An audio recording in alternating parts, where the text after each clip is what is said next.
हम एक गेम खेलते हैं, हमें कुछ भी चाहिए उसकी एक प्राइस होती है। अब वो प्राइस टाइम हो सकती है, एनर्जी हो सकती है, या फिर फिजिकल एक्टिविटी हो सकती है, या फिर मनी भी हो सकती है। इस दुनिया में जिस भी इंसान के पास कुछ है, उसने पहले इस दुनिया को कुछ न कुछ दिया है। उस चीज के बदले उसे उसकी कुछ न कुछ कीमत चुकाई है, और इसी को हम अपने शब्दों में बोलते हैं त्याग, सैक्रिफाइस। लेकिन त्याग का मतलब ये बिल्कुल नहीं है कि आप ऐसी चीजों का सैक्रिफाइस कर रहे हो जिसको आप आसानी से खो सकते हो, या फिर उसे आप आसानी से पुनः अचीव कर सकते हो। इस परिस्थिति में इंसान कोई ऐसी चीजों का त्याग करेगा जो उसके लिए त्याग करना आसान है, उस चीज के लिए जो उसे हर हाल में चाहिए ही चाहिए। हर किसी के जीवन में एक ऐसा त्याग, सैक्रिफाइस होता ही होता है जिसके बदले में आपको जो चाहिए वो मिलेगा। अब आपके मन में सवाल आ रहा होगा कि आखिर वो त्याग क्या है, वो सैक्रिफाइस क्या है। वो त्याग, वो सैक्रिफाइस, फियर, डर आपके अंदर एक ऐसी बीमारी है। जब भी आप किसी काम की शुरुआत करते हैं तो सबसे पहले आपके अंदर फियर आता है, डर आता है। आपके माइंड में ये विचार आता है कि ऐसा नहीं हुआ तो, वैसा नहीं हुआ तो, यदि हम इस काम में सफल नहीं हुए तो क्या होगा। तब उस समय आप अपने काम पर फोकस ना करके हार की डर से या तो आपका मन नहीं लगता उस काम को करने में, या फिर उस काम को छोड़ देते हैं। यदि आपने अपने जीवन में फियर का त्याग कर दिया तो लिख कर ले लो,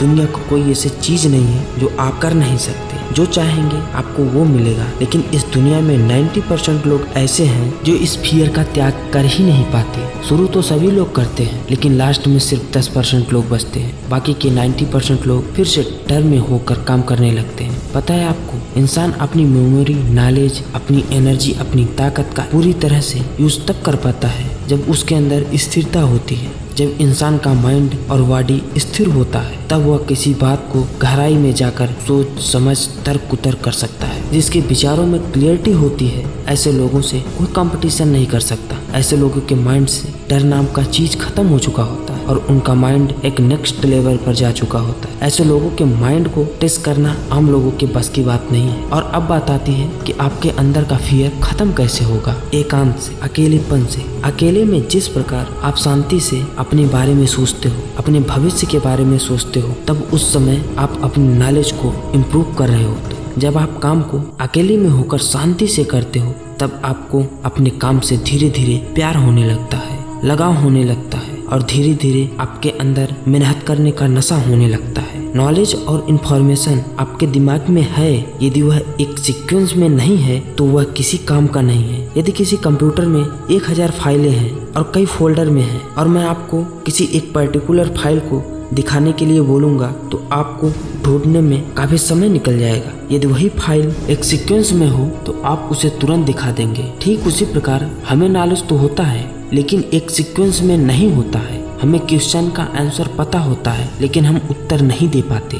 नॉलेज को एक दूसरे से कनेक्ट करने के लिए और सीक्वेंस में लाने के लिए हमें चाहिए एक ऐसा दिमाग जिसके पास सोचने के लिए टाइम हो, जो शांत हो, जिसके अंदर किसी बात की जल्दबाजी ना हो। तभी काम होगा प्यार से और एक नशा होगा काम करने का। जब आप एकांत में होंगे तो आप सिर्फ अपने काम पर फोकस कर पाओगे। चलो हम मान लेते हैं कि आप टाइम पास करोगे तो कितना समय करोगे? 5 मिनट, 10 मिनट, चलो मान लिया 20 मिनट कर लिया। उसके बाद तो काम करने का मन करेगा। जब आप अकेले में काम कर रहे होते हैं तो आपके अंदर का डर धीरे धीरे खत्म होता रहता है, और एक दिन ऐसा आता है जब आपके अंदर का डर पूरी तरह से खत्म हो जाता है और बड़े बड़े रिस्क लेने से आप घबराते नहीं हैं। तब आपके अंदर काम करने का नशा एक नेक्स्ट लेवल पर होगा और आपके सफल होने का चांस ज्यादा हो जाएगा। मेरे दोस्त, मेहनत करने वाले हमेशा जीतते हैं, और मेहनत का नशा इंसान को सफलता की ऊंचाइयों तक पहुंचाता है। वो एक कोट है ना जो मुझे बहुत पसंद है कि कौन कहता है कामयाबी किस्मत तय करती है, यदि आपके इरादे में दम हो तो मंजिल भी झुका करती है। मेरे दोस्त,